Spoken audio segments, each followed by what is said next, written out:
অফিসে কাজের প্রচণ্ড প্রেশার, স্যালারি নিয়ে ডিসস্যাটিসফ্যাকশন এবং বসের সাথে মনোমালিন্য। কি করবেন? বর্তমান কর্মজীবনে অফিস স্ট্রেস একটি সাধারণ সমস্যা হয়ে দাঁড়িয়েছে।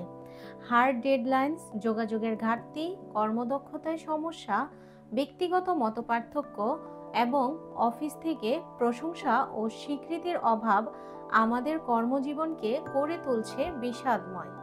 যারা দীর্ঘদিন যাবৎ অফিস স্ট্রেসের মধ্যে আছেন তাদের মধ্যে কিছু লক্ষণ দেখা যায়, যেমন শারীরিক ক্লান্তি ও মাথা ব্যথা, ঘুমের সমস্যা বা অনিদ্রা, মনোযোগ কমে যাওয়া, কাজের সময় অতিরিক্ত দুশ্চিন্তা করা, অফিসে বসের সাথে কথা বলার সময় অস্বস্তি এবং আতঙ্ক অনুভব করা।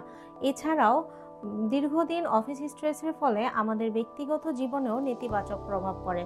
অনেক সময়ই আমরা ব্যক্তিগত জীবন এবং কর্মজীবনের মধ্যে ভারসাম্য হারিয়ে ফেলি। 4টি সহজ উপায়ে আপনি ম্যানেজ করতে পারেন আপনার অফিস স্ট্রেস। প্রথম উপায়টি হচ্ছে কাজের ব্যবস্থাপনা। আপনার প্রতিদিনের যে অফিসের কাজগুলো আছে সেগুলোর জন্য একটি নির্দিষ্ট পরিকল্পনা তৈরি করুন এবং সেই অনুযায়ী কাজ করুন। দ্বিতীয়ত, বিরতি নেওয়া। দীর্ঘ সময় কাজ করার পর আপনি ছোট বিরতি নিতে পারেন, এতে আপনি মানসিক স্বস্তি পাবেন। তৃতীয়ত, শরীর এবং মনের যত্ন নেওয়া। আপনি নিয়মিত মেডিটেশন, ব্যায়াম এবং ঘুমের প্রতি মনোযোগী হতে পারেন। চতুর্থ, সীমানা নির্ধারণ করা।